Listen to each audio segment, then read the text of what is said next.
ইব্রাহিম আলাইহিস সালামকে বাদশার সামনে নমরুদের সামনে পেশ করা হলো, নমরুদের সামনে নিয়ে যাওয়া হলো। ইব্রাহিম আলাইহিস সালাম নমরুদের কাছে দাঁড়ায়ও বললেন, আমার রব তিনি যিনি মানুষকে জীবন দেন আর মরণ দেন। ইব্রাহিম আলাইহিস সালাম সেখানেও হক কথা প্রমাণ করলেন, হক কথা বলে দিলেন। তর্কে যখন হেরে গেল, ফাবুহিতাল্লাযী কাফার, নমরুদ যখন তর্কে হেরে গেল, যুক্তির কাছে হেরে গেল, এবার সিদ্ধান্ত গ্রহণ করলো আর ইব্রাহিমকে রাখা যাবে না, ইব্রাহিমকে হত্যা করে ফেলতে হবে। ইব্রাহিমকে আর রাখা যাবে না, ইব্রাহিমকে হত্যা করতে হবে। এবার ইব্রাহিমকে হত্যা কিভাবে করবে, কিভাবে মারবে, কিভাবে হত্যা করবে? সিদ্ধান্ত গৃহীত হলো ইব্রাহিমকে আগুনে পোড়ানো হোক, ইব্রাহিমকে আগুনে ফালানো হোক। আগুনে ফালাইতে গেলে গর্তের প্রয়োজন, অগ্নি প্রজ্বলিত করা প্রয়োজন। গর্ত রেডি করা হলো, 1 মাস পর্যন্ত গর্ত খনন করা হলো, লাকড়ি সংগ্রহ করা হলো। গর্ত খনন করে লাকড়ি সংগ্রহ করে লাকড়ি দিয়ে জ্বালানি দিয়ে যখন আগুন তৈরি করা হলো, এবার আগুনের পাওয়ার তো খুব বেশি, আগুনের পাওয়ারের কারণে আগুনের কাছেই যাওয়া যায় না। ইব্রাহিমকে আর আগুনে নিক্ষেপ করবে কিভাবে? ইব্রাহিমকে তো আগুনে নিক্ষেপ করা সম্ভব না। হ্যাঁ দোস্ত বুজুর্গ, ইব্রাহিম আলাইহিস সালামকে আগুনে আর ফালানো সম্ভব না। এবার শয়তান মানুষের আকৃতি ধারণ করে ইব্রাহিমের জাতির কাছে এসে বলল, তোমরা ইব্রাহিমকে এভাবে আগুনে ফেলতে পারবে না, তোমরা মিনজানিক একটা নিক্ষেপণ যন্ত্র এটা দিয়ে দূর থেকে গাছ দিয়ে হযরত ইব্রাহিমকে আগুনে নিক্ষেপ করো। ইব্রাহিম আলাইহিস সালামকে মিনজানিক নিক্ষেপণ যন্ত্র দিয়ে দূর থেকে আগুনে নিক্ষেপ করবে। হে দোস্ত বুজুর্গ, কয়েকটা কথা এখানে অবশ্যই স্মরণ রাখা দরকার। ইব্রাহিমকে যদি পোশাক সহ আগুনে নিক্ষেপ করত তাহলেও একটা বিষয় ছিল। ইব্রাহিমকে আগুনে নিক্ষেপ করার আগে ইব্রাহিমের পোশাক একবারে শরীর থেকে খুলে ফেলেছে। এই জন্য আল্লাহর পয়গম্বর বলেন, হে উম্মত, হাসরের ময়দানে মানুষ তো সবাই উলঙ্গ হয়ে উঠবে, সবাই উলঙ্গ হয়ে উঠবে। আম্মা জান হযরত আয়েশা সিদ্দিকা রাদিয়াল্লাহু তাআলা আনহা জিজ্ঞাসা করলেন, ইয়া রাসূলুল্লাহ, ইয়া হাবিবাল্লাহ, হে নবী, আমি হলাম উম্মাহাতুল মুমিনিন, সমস্ত মুমিনদের মা, আমরাও কি হাসরের ময়দানে উলঙ্গ হয়ে উঠব? আমাদের কি লজ্জা শরম করবে না? আল্লাহর পয়গম্বর বলেন, হে আয়েশা, তোমাদের দিকে মানুষ তাকানোর সুযোগ নাই, সবারই একটা টেনশন আর একটা পেরেশানি থাকবে। রব্বুল আলামিনের কাছে কি হিসাব দিব, রব্বুল আলামিনের সামনে কি নিয়ে আমি দাঁড়াবো? একজন আরেকজনের দিকে তাকানোর সুযোগ নাই। সমস্ত মানুষ হাসরের ময়দানে উলঙ্গ অবস্থায় উঠবে। আল্লাহর পয়গম্বর বলেন, বুখারী শরীফের হাদিস, আল্লাহর নবী বলেন, সর্বপ্রথম আল্লাহ পাক ইব্রাহিম খলিলুল্লাহকে কাপড় পরিধান করাবেন। হযরত ইব্রাহিম আলাইহিস সালামকে আল্লাহ পাক রব্বুল আলামিন অনেকগুলি পরীক্ষা নিরীক্ষা করার পর ইব্রাহিমকে আল্লাহ বিশ্ব নেতা বানিয়েছেন। ক্বালা ইন্নী জাইলুকা লিন-নাসি ইমামা, হে ইব্রাহিম, আমি আপনাকে নেতা বানাবো, ইমাম বানাবো, অনুসরণীয় ব্যক্তি বানাবো, মুক্তাদা বিহি বানাবো। ইব্রাহিম আলাইহিস সালাম আবুল আম্বিয়া, প্রায় লক্ষাধিক পয়গম্বর ইব্রাহিম আলাইহিস সালামের বংশে জন্মগ্রহণ করেছেন। হযরত ইব্রাহিম আলাইহিস সালামের জন্ম বর্তমান যে ইরাক রয়েছে, ইরাকের বাবেল শহরে। কোরআনুল কারীমের শহরের নাম আছে বাবেল।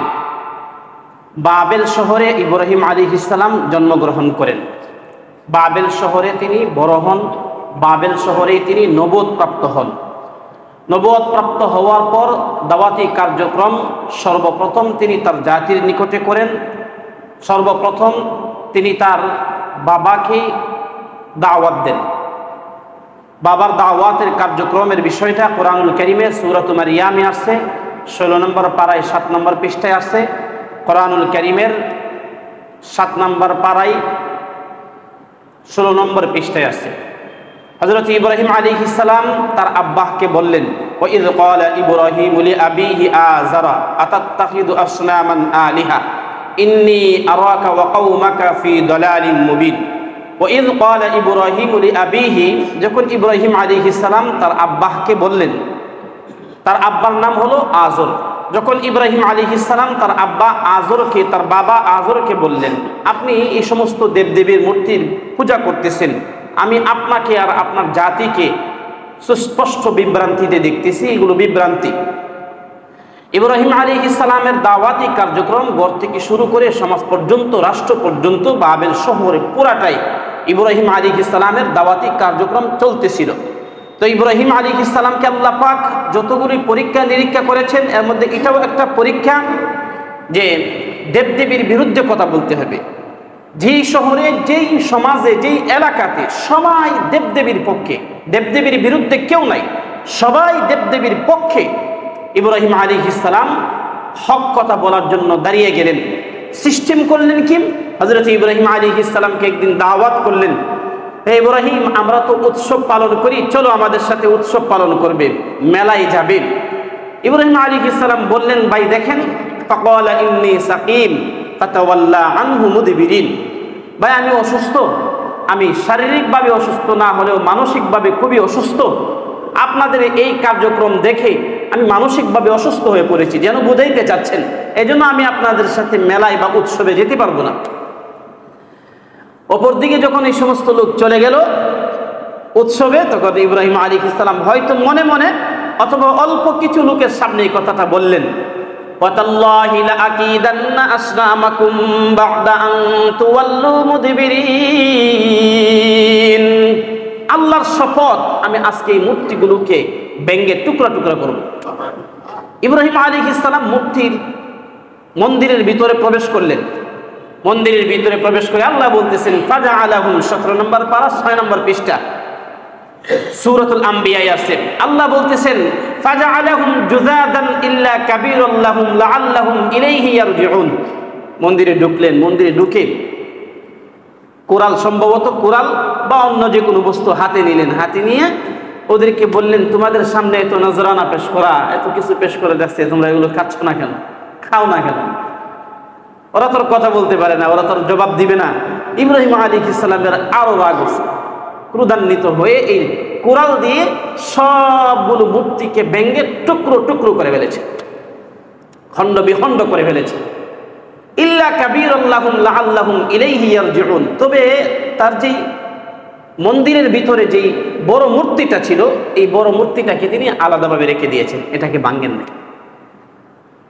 যেন তার জাতি বুঝতে পারে, তাদের যেন হুঁশ ফিরে আসে, তাদের মধ্যে যেন তাদের আসল জ্ঞানটা যেন ফিরে আসে, যে আমরা কার পূজা করতেছি। যারা নিজেকে রক্ষা করতে পারে না, নিজেকে হেফাজত করতে পারে না, আমরা কি তার পূজা করতেছি? আল্লাহ পাক বলতেছেন, ইব্রাহিম আলাইহিস সালাম যখন এই কাজ করলেন, তিনি মন্দির থেকে বের হয়ে চলে আসলেন। আর জাতি উৎসব পালন করে মন্দিরে আসলো পূজা দেওয়ার জন্য। এবার মন্দিরে এসে দেখে মাবুদ সবাই নিহত, মাবুদদেরকে হত্যা করা হয়েছে, মাবুদ ভেঙে টুকরো টুকরো হয়ে গেছে। এখন তারা বলা বলি শুরু করলো, ফাজআলাহুম জুযাদান ইল্লা কাবীরাল লাহুম লাআল্লাহুম ইলাইহি ইয়ারজিউন ক্বালু মান ফাআলা হাযা বিআলিহাতিনা ইন্নাহু লামিনাল যালিমিন। তারা এই কথা বলতে শুরু করলো, ক্বালু মান ফাআলা হাযা বিআলিহাতিনা, আমাদের মাবুদদের সাথে এই আচরণ কে করলো, কে করেছে? বলতেছে কিন্তু মাবুদ, আমাদের মাবুদদের সাথে, আমাদের ইলাহদের সাথে এই আচরণ কে করেছে? আরেক দল বলল, ক্বালু সামি'না ফাতান ইয়াযকুরুহুম ইকালু লাহু ইব্রাহিম, একজন যুবক আছে, যে যুবকের নাম হলো ইব্রাহিম, যাকে ইব্রাহিম বলে ডাকা হয়, সেই ইব্রাহিম মনে হয় এগুলো করেছে। আরেক দল বলল, ক্বালু ফাতু বিহি আলা আ'য়ুনিন নাস লাআল্লাহুম ইয়াশহাদুন, দেরি করছো কেন? ওকে আমাদের সামনে উপস্থিত করো, আমাদের সামনে নিয়ে আসো। সকলের সামনে উপস্থিত করা হলো। অতঃপর সবাই সবস্বরে একসাথে জিজ্ঞাসা করলো, ক্বালু আ'আনতা ফাআলতা হাযা বিআলিহাতিনা ইয়া ইব্রাহিম, হে ইব্রাহিম, আপনি কি আমাদের মাবুদদের সাথে এই আচরণ করেছেন, মাবুদদেরকে ভেঙে দিয়েছেন? এই কথা কিন্তু কয় না, কারণ ভেঙে দিয়েছেন এটা মাবুদের শানের খেলাফ, ওরা কিন্তু বুঝে, এই জন্য বাংশ কেন এই কথা বলে না, কই এরকম মন্দ আচরণ, এরকম একটা আচরণ কি ইব্রাহিম আমাদের মাবুদের সাথে আপনি করেছেন? ইব্রাহিম আলাইহিস সালাম বললেন, ক্বালা বাল ফাআলাহু কাবীরুহুম হাযা ফাসআলুহুম ইন কানু ইয়ানতিকুন, ইব্রাহিম বললেন বরং বড় মূর্তিটাকে জিজ্ঞাসা করো, বড় মূর্তিটাই এগুলো করেছে। বড় মূর্তির কথা কেন বললেন?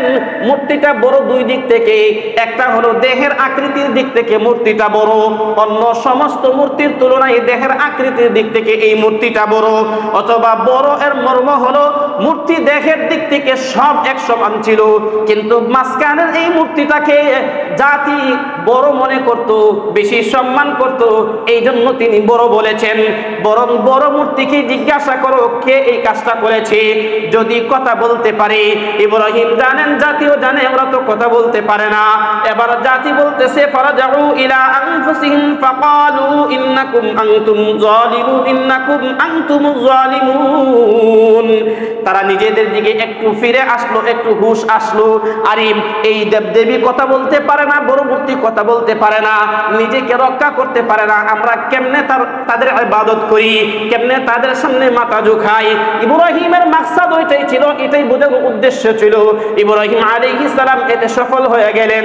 এবার ইব্রাহিম বলেন ক্বালা আফাতা'বুদুনা মিন দুনিল্লাহি মা লা ইয়ানফাউকুম শাইআন ওয়া লা ইয়াদুররুকুম উফিল লাকুম ওয়া লিমা তা'বুদুনা মিন দুনিল্লাহ আফালা তা'কিলুন। ইব্রাহিম আলাইহিস সালাম বললেন আল্লাহ ছাড়া এমন মূর্তির ইবাদত কেন করো, এমন বস্তুর ইবাদত কেন করো যা তোমাদেরকে বিন্দু পরিমাণ উপকার করতে পারে না এবং যা তোমাদের কোনো ক্ষতিও করতে পারে না। উফিল লাকুম, তোমাদের জন্য আফসোস, হায় ধিক্কার শত আফসোস।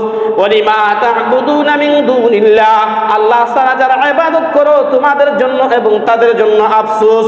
তোমরা কবে বুঝবে, কবে তোমাদের হুঁশ ফিরে আসবে? ইব্রাহিম আলাইহিস সালামের সাথে মন্দিরের মূর্তি ভাঙা নিয়ে জাতির সাথে ভালো একটা তর্ক বিতর্ক হয়ে গেল, ভালো একটা সংঘর্ষ হয়ে গেল। এই ছোট্টখাট্ট বিষয় না, অনেক বড় বিষয়। এই বিষয়টা জানাজানি হতে হতে আবার সে একজন সাধারণ নরমাল পরিবারের ছেলে নয়। আজর তখনকার সময়ে প্রধান পুরোহিত ছিল। প্রধান পুরোহিতের ছেলে হলো আজর, আজরের ছেলে হলো ইব্রাহিম। এই জন্য তাকে তো আর জনগণ শাস্তি দিতে পারে না, সরকার কর্তৃক তার পক্ষ থেকে শাস্তি আসতে হবে। ইব্রাহিম আলাইহিস সালামকে বাদশার সামনে, নমরুদের সামনে পেশ করা হলো, নমরুদের সামনে নিয়ে যাওয়া হলো। ইব্রাহিম আলাইহিস সালাম নমরুদের কাছে দাঁড়ায়ও বললেন আমার রব তিনি যিনি মানুষকে জীবন দেন আর মরণ দেন। ইব্রাহিম আলাইহিস সালাম সেখানেও হক কথা প্রমাণ করলেন, হক কথা বলে দিলেন। তর্কে যখন হেরে গেল, ফাবুহিতাল্লাযী কাফার, নমরুদ যখন তর্কে হেরে গেল, যুক্তির কাছে হেরে গেল, এবার সিদ্ধান্ত গ্রহণ করলো আর ইব্রাহিমকে রাখা যাবে না, ইব্রাহিমকে হত্যা করে ফেলতে হবে। ইব্রাহিমকে আর রাখা যাবে না, ইব্রাহিমকে হত্যা করতে হবে। এবার ইব্রাহিমকে হত্যা কিভাবে করবে, কিভাবে মারবে, কিভাবে হত্যা করবে? সিদ্ধান্ত গৃহীত হলো ইব্রাহিমকে আগুনে পোড়ানো হোক, ইব্রাহিমকে আগুনে ফালানো হোক। আগুনে ফালাইতে গেলে গর্তের প্রয়োজন, অগ্নি প্রজ্বলিত করা প্রয়োজন। গর্ত রেডি করা হলো, 1 মাস পর্যন্ত গর্ত খনন করা হলো, লাকড়ি সংগ্রহ করা হলো। গর্ত খনন করে লাকড়ি সংগ্রহ করে লাকড়ি দিয়ে জ্বালানি দিয়ে যখন আগুন তৈরি করা হলো, এবার আগুনের পাওয়ার তো খুব বেশি, আগুনের পাওয়ারের কারণে আগুনের কাছেই যাওয়া যায় না। ইব্রাহিমকে আর আগুনে নিক্ষেপ করবে কিভাবে? ইব্রাহিমকে তো আগুনে নিক্ষেপ করা সম্ভব না। হ্যাঁ দোস্ত বুজুর্গ, ইব্রাহিম আলাইহিস সালামকে আগুনে আর ফালানো সম্ভব না। এবার শয়তান মানুষের আকৃতি ধারণ করে ইব্রাহিমের জাতির কাছে এসে বলল তোমরা ইব্রাহিমকে এভাবে আগুনে ফেলতে পারবে না, তোমরা মিনজানিক একটা নিক্ষেপণ যন্ত্র এটা দিয়ে দূর থেকে গাছ দিয়ে হযরত ইব্রাহিমকে আগুনে নিক্ষেপ করো। ইব্রাহিম আলাইহিস সালামকে মিনজানিক নিক্ষেপণ যন্ত্র দিয়ে দূর থেকে আগুনে নিক্ষেপ করবে। হ্যাঁ দোস্ত বুজুর্গ, কয়েকটা কথা এখানে অবশ্যই স্মরণ রাখা দরকার। ইব্রাহিমকে যদি পোশাক সহ আগুনে নিক্ষেপ করত তাহলেও একটা বিষয় ছিল। ইব্রাহিমকে আগুনে নিক্ষেপ করার আগে ইব্রাহিমের পোশাক একবারে শরীর থেকে খুলে ফেলেছে। এই জন্য আল্লাহর পয়গম্বর বলেন হে উম্মত, হাসরের ময়দানে মানুষ তো সবাই উলঙ্গ হয়ে উঠবে, সবাই উলঙ্গ হয়ে বয়ে উঠবে। আম্মা জান হযরত আয়েশা সিদ্দিকা রাদিয়াল্লাহু তাআলা আনহা জিজ্ঞাসা করলেন ইয়া রাসূলুল্লাহ, ইয়া হাবিবাল্লাহ, হে নবী, আমি হলাম উম্মাহাতুল মুমিনিন, সমস্ত মুমিনদের মা, আমরাও কি হাসরের ময়দানে উলঙ্গ হয়ে উঠব? আমাদের কি লজ্জা শরম করবে না? আল্লাহর পয়গম্বর বলেন, হে আয়েশা, তোমাদের দিকে মানুষ তাকানোর সুযোগ নাই। সবারই একটা টেনশন আর একটা পেরেশানি থাকবে।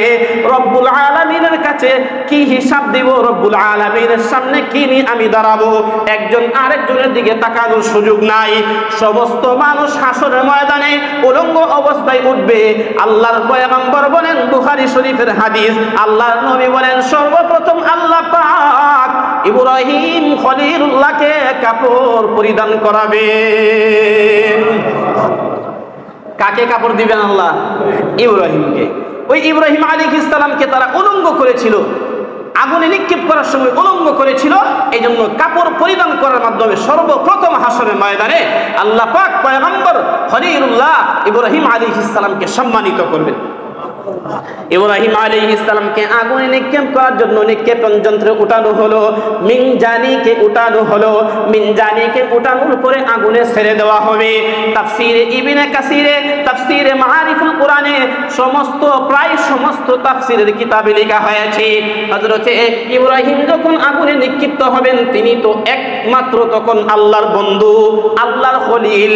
এবার দুলুকে বুলুকে সমস্ত ফেরেশতারা সমস্বরে আর্তনাদ করতে শুরু করলো, ওগো রব্বুল আলামিন, হে আল্লাহ, আপনার প্রিয় বান্দা, আপনার প্রিয় খলিলকে আগুনে নিক্ষেপ করা হচ্ছে। সকল ফেরেশতারা একসাথে আর্তনাদ করতে শুরু করলো। আল্লাহ পাক রব্বুল আলামিন সমস্ত ফেরেশতাদেরকে বললেন, তোমরা যেভাবে পারো সাহায্য করো। সকলকে আল্লাহ অনুমতি দিলেন। জিবরাইল আলাইহিস সালাম আসলেন, মিকাইল আসলেন। মিকাইল আলাইহিস সালাম এসে ইব্রাহিমকে বললেন, হে ইব্রাহিম, আগুনে নিক্ষিপ্ত হবেন, আমার সাহায্যের প্রয়োজন আছে কিনা? ইব্রাহিম পয়গম্বর বলেন, হে মিকাইল, সাহায্যের প্রয়োজন আছে, কিন্তু আপনি ফেরেশতা, মিকাইলের সাহায্যের দরকার নাই। জিবরাইল আলাইহিস সালাম এসে বললেন, হে ভাই ইব্রাহিম, আপনাকে সাহায্য করি, আগুনটাকে নিভিয়ে দেই। ইব্রাহিম আলাইহিস সালাম বললেন, সাহায্যের দরকার, কিন্তু আমি যেই রবের জন্য আগুনে নিক্ষিপ্ত হচ্ছি সেই রব আমাকে দেখতেছেন, আপনার সাহায্যের প্রয়োজন নাই। আমার প্রতিপালক, আমার রব আমাকে সাহায্য করবেন।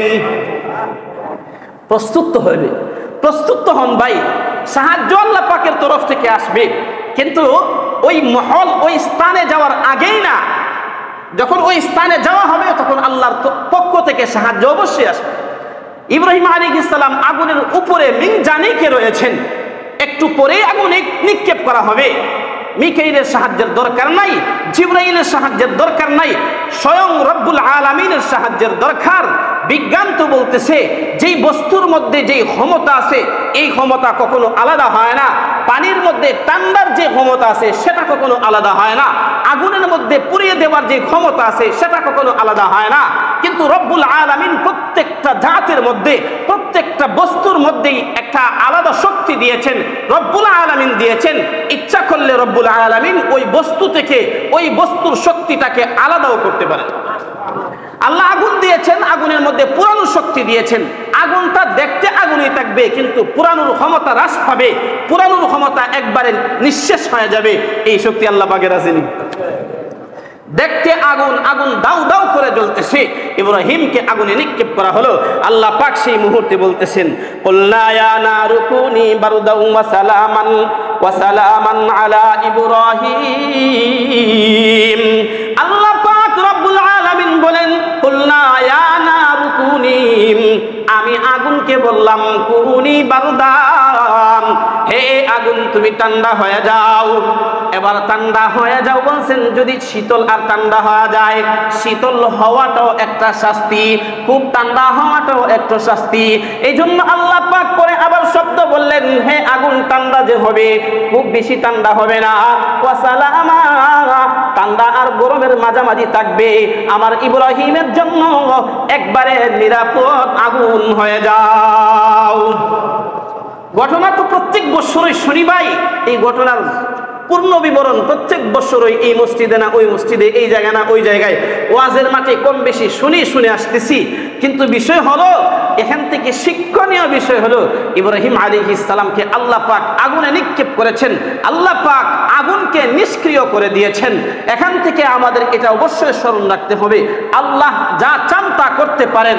কাদিরে কুদরতু দারি হারচে খাহি আকনিম, কাদিরে কুদরতু দারি হারচে খাহি আকনিম, মুদ্দারাতু জান বখশি জিন্দারা বেজা কুনিম, মুদ্দারাতু জান বখশি জিন্দারা বেজা কুনিম। রব্বুল আলামিন ইচ্ছা করলে যা ইচ্ছা করেন তাই পারেন।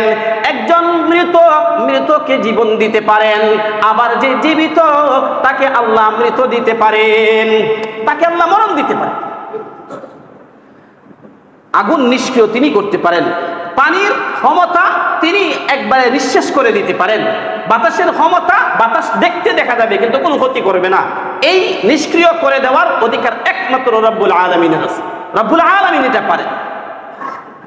ইব্রাহিম আলাইহিস সালাম আগুনে নিক্ষিপ্ত হলেন, আগুন তাকে পুরল না। কয়দিন ছিলেন আগুনে? তাফসীরে মাআরিফুল কোরআনে যেটা বাংলা বের হয়েছে, ওই তাফসীরে মাআরিফুল কোরআনে আছে প্রায় 7 দিন পর্যন্ত তিনি আগুনে ছিলেন। ইব্রাহিম আলাইহিস সালাম বলেন, এই আগুনে 7 দিন থাকাকালীন সময়ে আমি যে সুখ ভোগ করেছি আমার জীবনে আর এই সুখ ভোগ করিনি। ইব্রাহিম আলাইহিস সালামকে আল্লাহ পরীক্ষা নিলেন, আগুনে নিক্ষিপ্ত হলেন, পাশ করলেন। পরীক্ষা আগুনে নিক্ষিপ্ত হওয়া পর্যন্ত, নিক্ষিপ্ত হওয়ার পর তো আল্লাহ পাক হেফাজত করেছে।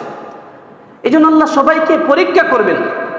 ওয়ালানাবলুওয়ান্নাকুম বিশাইইম মিনাল খাউফি ওয়াল জু'i ওয়া নাকসিম মিনাল আমওয়ালি ওয়াল আনফুসি ওয়াস সামারাত ওয়া বাশশিরিস সাবিরিন।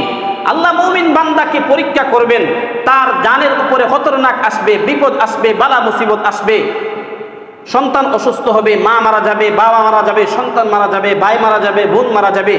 আল্লাহ তাআলা অর্থের ক্ষতির মাধ্যমে মানুষকে পরীক্ষা নিরীক্ষা করবেন। এই পরীক্ষায় সবর করতে পারলেই অবাশশিরিস সাবিরিন, ধৈর্যশীলদের জন্য আল্লাহ সুসংবাদ দিয়েছেন। নবীদেরকে যেমন ভাবে আল্লাহ পরীক্ষা নিরীক্ষা করেছেন, তিনি নবী হওয়ার হাইসিয়তে, পূর্ণ ঈমানদারওয়ালা হওয়ার হাইসিয়তে, পূর্ণাঙ্গ ঈমানের অধিকারী হওয়ার হাইসিয়তে আল্লাহ পাক পরীক্ষা করেছেন।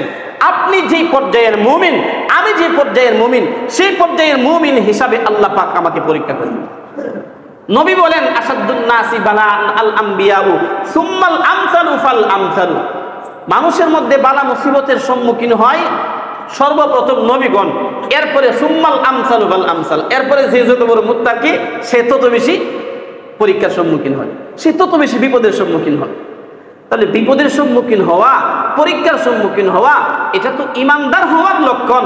বিপদের সম্মুখীন হলেন মানে আপনার ইমানের পরীক্ষা চলতেছে, আপনি খুব বিপদগ্রস্ত হয়েছেন মানে ইমানের পরীক্ষা চলতেছে, আপনার খুব দারিদ্রতা চলতেছে মানে ইমানের পরীক্ষা চলতেছে। নবী সাল্লাল্লাহু আলাইহি ওয়াসাল্লাম তো এরকমও গিয়েছে, কখনো 1 দিন, কখনো 2 দিন, কখনো 3 দিন, কখনো 10 দিন, কখনো 1 মাস, টানা 1 মাস নবীজির ঘরে চুলায় আগুন জ্বলে নাই। শুনেন নাই হাদিস এটা? নবীজির চুলায় আগুন জ্বলে নাই। আর আমেরিকার সরকার বা বাংলাদেশ সহকারে যে কোনো রাষ্ট্রের সরকারের ঘরে আগুন জ্বলে নাই, এটা জীবনে কোনোদিন শুনছেন?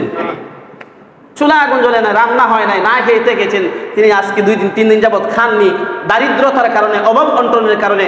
এটা একবারে আমেরিকা সরকার থেকে নিয়ে শুরু করে 228টা রাষ্ট্র আছে, কোনো রাষ্ট্রের সরকারের বেলায় এটা হবে না। তাই বলে কি আমেরিকার সরকারকে আল্লাহ পছন্দ করেন আর নবীকে পছন্দ করেন না?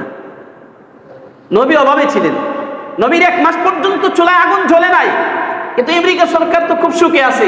তাই বলে আমেরিকার সরকার আল্লাহর কাছে পছন্দনীয়, নবী পছন্দনীয় না? বিষয়টা কিরকম?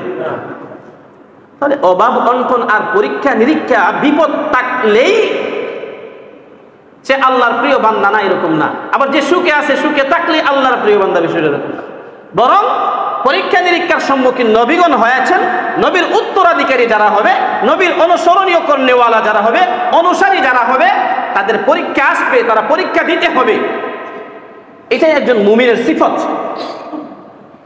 হযরত ইব্রাহিম আলাইহিস সালামকে আল্লাহ পাক যে সমস্ত বিষয় পরীক্ষা দিয়েছেন, এর মধ্যে উল্লেখযোগ্য একটা বিষয় হলো তাকে আগুনে নিক্ষিপ্ত হয়েছে, তাকে আগুনে নিক্ষেপ করা হয়েছে। ইব্রাহিম আলাইহিস সালাম আগুন থেকে বের হওয়ার পরে বাবেল শহরে জন্মগ্রহণ করেছেন। শুরুতে যে কথাটা বলেছিলাম, বাবেল শহরে জন্মগ্রহণ করেছেন, সেখানে দাওয়াতি কার্যক্রম করেছেন।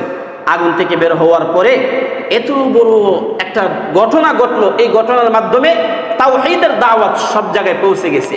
কিন্তু নমরুদ তো ক্ষমতাশালী বাদশাহ, পাওয়ারফুল বাদশাহ, এই বাদশার বিরোধিতা করার মতো এগেনিস্টে কথা বলার জন্য কোনো নেতা নাই, কোনো জনগণ নাই।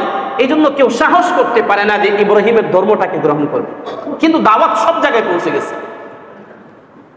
এবার ইব্রাহিম আলাইহিস সালামকে আল্লাহ পাক নির্দেশ করলেন, হে ইব্রাহিম, আপনি এবার হিজরত করেন।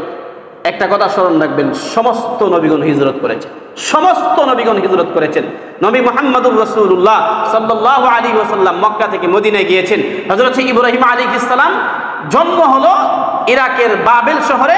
আল্লাহ পাকের নির্দেশ করলেন, আল্লাহ পাক বললেন, বর্তমান যে ফিলিস্তিন, সিরিয়ার যেই বাইতুল মুকাদ্দাস, এই বাইতুল মুকাদ্দাসের অদূরেই একটা এলাকার নাম হলো কানাআন। আল্লাহ পাক আদেশ করলেন, আপনি এখান থেকে হিজরত করে সিরিয়ার ফিলিস্তিনের বাইতুল মুকাদ্দাস মসজিদ কখনো হয়নি, সেখানে হয়নি বলতে হযরত ইব্রাহিম আলাইহিস সালাম তো নূহ আলাইহিস সালামের পরবর্তী নবী। হযরত ইব্রাহিম আর নূহের মধ্যে কিন্তু কোনো নবী নাই। তো নূহ আলাইহিস সালামের প্লাবনের সময় তো দুনিয়ার সব সমান হয়ে গিয়েছিল। তো ইব্রাহিম আলাইহিস সালাম সেখানে আসলেন, বাইতুল মুকাদ্দাসের আশেপাশেই এলাকার নাম হলো কানাআন। এই কানাআনে বসবাস করতে শুরু করলেন। এখানে আসার পরে আল্লাহ পাক আরো পরীক্ষা করলেন। এখানে আসার পরে প্রথম পরীক্ষা হলো, হে ইব্রাহিম, আপনি রিজিকের সন্ধান করেন। রিজিকের সন্ধান করার জন্য মিশরে যান। সিরিয়া থেকে আসবেন কোথায়? মিশরে আসবেন। নবীকে তো আল্লাহ পাক রিজিক সেখানেও দিতে পারেন, কিন্তু আল্লাহর উদ্দেশ্য হচ্ছে ইব্রাহিমকে পরীক্ষা করা। আবার উম্মতের জন্য শিক্ষা, পয়গম্বরদের উম্মতের জন্য শিক্ষা হলো রিজিক অন্বেষণের জন্য ঘর থেকে বের হওয়া লাগবে। আপনি শুধু এটা দেখেন কেন? আপনি শুধু এটা ভাবেন যে আল্লাহ পাক প্রত্যেকটা প্রাণীর রিজিকের ব্যবস্থা করেন, প্রত্যেকটা পাখির বাসায় খাবার পৌঁছিয়ে দেন না। পাখিটা বাসা থেকে বের হয়, পাখিটা বাসা থেকে বের হয়, সন্ধ্যাবেলা ফিরে যায়, তো অনাহারে বের হয়, একবারে পূর্ণাঙ্গ পেট ভর্তি নিয়ে বাসায় গিয়ে উপস্থিত হয়। তো বাসাটা পানির, পাখির খাবারের ব্যবস্থা, খাদ্যের ব্যবস্থা, আহারের ব্যবস্থা আল্লাহ পাক করেন, কিন্তু ওসিলা হিসাবে তাকে বাসা থেকে বের হওয়া লাগে। ইব্রাহিম আলাইহিস সালামকে বললেন, কানান থেকে আপনি মিশরে আসেন, মিশরে আপনার জন্য আমি আল্লাহ রিজিক বরাদ্দ রেখে দিয়েছি। ইব্রাহিম আলাইহিস সালাম স্ত্রীকে নিয়ে, নিজের স্ত্রীকে নিয়ে, স্ত্রী তখন সারা আলাইহিস সালাম। সারা আলাইহিস সালামের বয়স তাফসীরের কিতাবে লেখা হয় 70 থেকে 75, আর হযরত ইব্রাহিম আলাইহিস সালামের বয়স 80 থেকে 85। যখন হিজরত করে ওনারা এই মিশরে যান, কানান থেকে যখন রিজিকের জন্য মিশরে যান, কিন্তু একবারে আদম আলাইহিস সালাম থেকে নিয়ে ইব্রাহিম পর্যন্ত যত রমণী আর যত সুন্দরী এসেছিল, যত নারী এসেছে, সমস্ত তাফসীরের কিতাবে লেখা হয়েছে সমস্ত নারীদের মধ্যে সুন্দরী আর রূপসী ছিলেন হযরত সারা আলাইহিস সালাম। বয়স তো হয়ে গেছে 70, কিন্তু ওনার রূপ লাবণ্য আল্লাহ অডেল রূপ লাবণ্য দিয়েছিলেন। এই জন্য তিনি মিশর রাজ্যে প্রবেশ করার পরে মিশর তৎকালীন সময়ের জালেম অধিপতি ফেরাউন, কোরআনুল কারীমের একটা শব্দ কম বেশি সবাই জানেন। ফেরাউন হলো মিশরের প্রত্যেক জালেম অধিপতিকে ফেরাউন বলা হয়। মিশরের প্রত্যেক জালেম স্বৈরাচার বাদশাকে ফেরাউন বলা হয়। ওই নির্দিষ্ট ফেরাউন যে মুসা আলাইহিস সালামের যুগে ছিল তাকেই শুধু ফেরাউন বলা হয় না, মিশরের যে জালেম অধিপতি স্বৈরাচার বাদশা তাকেই ফেরাউন বলা হয়। তো তখনকার সময়ের হযরত ইব্রাহিম আলাইহিস সালামের সময়ের ফেরাউন, মিশরের এই ফেরাউনের একটা অভ্যাস ছিল, সে স্বৈরাচার বেবিচারী ছিল। এই বেবিচারটা করতো কার সাথে? যদি মহিলার সাথে, কোনো ব্যক্তির সাথে তার স্ত্রী থাকতো তাহলে তার সাথে বেবিচার করতো, আর যদি বোন থাকতো অথবা মেয়ে থাকতো তাহলে তার সাথে বেবিচার করতো না। এটা সে একটা নিয়ম বানিয়ে নিয়েছিল নিজের জন্য। তো হযরতে সারা আলাইহিস সালাম ওই রাষ্ট্রে প্রবেশ করার সাথে সাথে জালেম বাদশা পর্যন্ত সংবাদ পৌঁছে গেল। জালেম বাদশা গ্রেফতার করলো, গ্রেফতার করে সারা আলাইহিস সালামকে, ইব্রাহিম আলাইহিস সালামকে জিজ্ঞাসা করলো, তোমাদের মধ্যে পরস্পর সম্পর্ক কি? ইব্রাহিম আলাইহিস সালাম বললেন, সারা আমার বোন হয়। কি বললেন? সারা আলাইহিস সালামকে বলে দিলেন, তুমিও বলবে আমি তোমার সম্পর্কে ভাই হই। এটা কোন দিক থেকে? মুসলমান হওয়ার দিক থেকে। এই প্রশ্নের উত্তর আপনারা জানেন। কিন্তু দুঃখজনক বিষয় হলো আমাদের সমাজে অনেক স্ত্রীরা আছে স্বামীকে ভাই বলে সম্বোধন করে। আর স্বামীকে ভাই বলা যায় না। স্বামীকে ভাই বলা বিনা কারণে, বিনা প্রয়োজনে, বিনা উজরে স্বামীকে ভাই বলা এটা গুনাহ। স্বামী স্ত্রীর সম্পর্কটা ভাই বোনের সম্পর্ক না তো। এই জন্য আমরা নিজেরাও বুঝবো, আমাদের ঘরওয়ালাদেরকে বোঝানোর চেষ্টা করবো স্বামীকে ভাই বলা যায় না। স্বামীকে ভাই বলা যায় না, তখন বলবে কি? এই জন্য আমাদের সমাজের আধুনিক মহিলারা এখন নাম ধরে ডাকে, আর গ্রামের মহিলারা স্বামীর নাম মুখে নিত না, এখনো নেয় না, স্বামীর নাম মুখে নেয় না, সম্মানী মানুষ, এই জন্য স্বামীর নাম মুখে নেওয়া যাবে।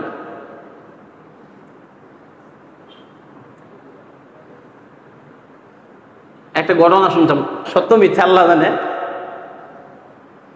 এক ব্যক্তি নামাজ পড়তেছে, তো নামাজ শেষে তো সালাম ফিরানো লাগবে, জোরে জোরে নামাজ পড়তেছে পাশের বাসায়। এখন ওই পাশের বাসার মহিলার স্বামীর নাম হলো রহমতুল্লাহ। কি নাম? রহমতুল্লাহ। উনি নামাজ পড়তেছেন, নামাজের মধ্যে সালাম ফিরিয়েছেন, আসসালামু আলাইকুম ওয়া রাহমাতুল্লাহ। নামাজের মধ্যে সালাম ফিরানো লাগে না, আসসালামু আলাইকুম ওয়া রাহমাতুল্লাহ। ওই মহিলা তো তার স্বামীর নাম নিতে রাজি না, স্বামীর নাম তো নিবে না, শ্রদ্ধার পাত্র, এই জন্য শ্রদ্ধার কারণে নাম নেওয়া হয় না। আসসালামু আলাইকুম ওয়া রাহমাতুল্লাহ বলে রহমতুল্লাহ নাম বলেছে, এই জন্য বলো তুমি আমার স্বামীর নাম এভাবে নিতেছো কেন নামাজের মধ্যে? নামাজের মধ্যে আসসালামু আলাইকুম ওয়া রাহমাতুল্লাহ, এটা তো একটা সালাম, এটাও তো সে ভালো করে জানে না, এই জন্য বলতেছে আমার স্বামীর নাম ও মুখের নাম তুমি এভাবে কেন নিতেছো, কি কারণে নিতেছো? তো স্বামীর নাম বলে দেখাও, এটা আদবের খেলাফ। আবার স্বামীকে বায়ু বলা যাবে না, এটা বলে সম্বোধন করে নিতে হয়। এই জন্য আরবওয়ালাদের একটা সিফত, আরবওয়ালারা একটা কাজ করতো, বড় সন্তানের নামে তার একটা লকব হয়ে যেত, কুনিয়ত বলা হয়। সন্তানের নাম আব্দুল্লাহ, তাহলে এখন বাবার নাম কি হবে? আবু আব্দুল্লাহ। সন্তানের নাম হলো ওমর, তাহলে এখন বাবার নাম হয়ে গেল আবু ওমর, মানে হলো উমরের আব্বা। সন্তানের নাম আব্দুল্লাহ, আবু আব্দুল্লাহ মানে আব্দুল্লাহর আব্বা, আবুর অর্থ হলো আব্বা। এই জন্য আরবওয়ালারা যেহেতু স্ত্রীরা ঘরে যারা আছে তারা যেহেতু স্বামীকে নাম বলে সম্বোধন করতে পারে না, এখন সন্তানের বাবা বলে ডাকলে তো অসুবিধা নেই, সন্তানের যে নাম আছে ওই নাম দিয়ে বাবাকে সম্বোধন করা। এটা আমাদের বাংলাদেশেও চলে, অমুকের আব্বা, তমুকের আব্বা, অমুকের আব্বা বলে সম্বোধন করা হয়, এটা ঠিক আছে, এটা অসুবিধা নেই। এই জন্য আমরা আমাদের ঘরওয়ালাদেরকে বোঝাবো, স্বামীকে ভাই বলে সম্বোধন করা যায় না, স্বামীকে ভাই বলা যাবে না বিনা কারণে। হযরত ইব্রাহিম আলাইহিস সালাম বলেছিলেন অন্য একটা কারণে, আর ওনার যুক্তি ছিল আমরা একদিক থেকে তো মুসলমান হওয়ার দিক থেকে তো ভাই বোনের সম্পর্ক, আর কারণটা ছিল কারণ তিনি জানতে পেরেছিলেন এই স্বৈরাচার, এই জালেম ভাই বোনের সম্পর্ক বললে হয়তো সারাকে ছেড়ে দিবে, এই জন্য এই কথা বলেছিলেন। কিন্তু জালেম বাদশা, ওই স্বৈরাচার, সে সারা আলাইহিস সালামকে গ্রেফতার করে তার দিকে কুমতলবে হাত বাড়াইল। আল্লাহ পাক রব্বুল আলামিন হযরত ইব্রাহিম আলাইহিস সালামের দোয়া কবুল করলেন। সারাও দোয়া করতেছিলেন, হে আল্লাহ আমার সতীত্বকে রক্ষা করেন, আমাকে হেফাজত করেন। আল্লাহ পাক হেফাজত করলেন, জালেম বাদশার হাত অবশ হয়ে গেল, বিকলাঙ্গ হয়ে গেল। আল্লাহ, এবার জালেম বাদশা কইতেছে, কই সারা আমার জন্য দোয়া করে, আমি যেন সুস্থ হয়ে যায়, তোমাকে ছেড়ে দিব। সারা আলাইহিস সালাম দোয়া করলেন, হে আল্লাহ তাকে সুস্থ করে দেন। আল্লাহ সুস্থ করে দিলেন, সে আবারও হাত বাড়াইল, আবারও বিকলাঙ্গ হলো। এভাবে প্রায় 3 বার হয়েছে। 3 বার হওয়ার পরে সারা আলাইহিস সালামকে ছেড়ে দিয়ে বলতেছে, এই তোমরা এই শয়তান আমার জন্য কর্তৃকে ধরে নিয়ে আসছে, এই শয়তানকে বিতাড়িত করো। কিন্তু দেখেন মুখ দিয়ে বলেছে শয়তান, ইবনে কাসির আসছে, জবান দিয়ে বের করেছে শয়তান, কিন্তু তার প্রতি কিন্তু শ্রদ্ধা তৈরি হয়ে গেছে, বা জালেম বাদশার শ্রদ্ধা তৈরি হয়ে গেছে। সে খুশি হয়ে সারা আলাইহিস সালামের খেদমতের জন্য একজন বাদীকে গিফট করেছে। বাদীর নাম হলো হাজরা আলাইহিস সালাম। বাদীর নাম কি? হাজরা আলাইহিস সালাম। হাজরা আলাইহিস সালামকে দিয়েছে সারা আলাইহিস সালামের সেবা করার জন্য, খেদমত করার জন্য। এবার আরো কিছু উপঢৌকন বাদশা খুশি হয়ে ইব্রাহিমকে দিয়েছে। এবার হযরত ইব্রাহিম আলাইহিস সালাম মিশরে গিয়েছিলেন মূলত কেনান থেকে রিজিক অন্বেষণের জন্য। একদিক থেকে একজন খেদমতগার পেলেন, হযরত হাজরাকে পেলেন, অপরদিকে কিছু বাদশার তরফ থেকে কিছু উপঢৌকনও পেলেন। এই উপঢৌকন নিয়ে কেনানে আসলেন, কেনানে এসে বসবাস করতে শুরু করেছেন। সারা আলাইহিস সালাম বললেন, আপনি হাজরাকে বিয়ে করবেন? সুবহানাল্লাহ বলবেন না? আপনি হাজরাকে বিয়ে করেন, আমার বয়স তো 70-75 পার হয়ে গেছে, সন্তান হয় না আমাদের, আপনি হাজরাকে বিয়ে করেন, হয়তো তার ঘরে সন্তান হবে, এই সন্তানকে আমরা আমাদের মতো করে সন্তান হিসেবে লালন পালন করব।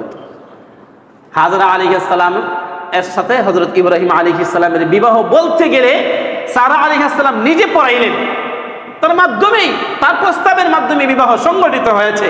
বিবাহ সম্পাদিত হওয়ার পরে জীবনযাপন করতেছেন। আর হযরত ইব্রাহিম আলাইহিস সালাম আল্লাহর কাছে দোয়া করেন, রব্বি হাবলি মিনাস সালিহিন, হে আল্লাহ নেককার সন্তান দেন, হে আল্লাহ আমাকে নেককার সন্তান দেন, রব্বি হাবলি মিনাস সালিহিন, আল্লাহ নেককার সন্তান দেন। আল্লাহ ইব্রাহিমের দোয়া কবুল করলেন।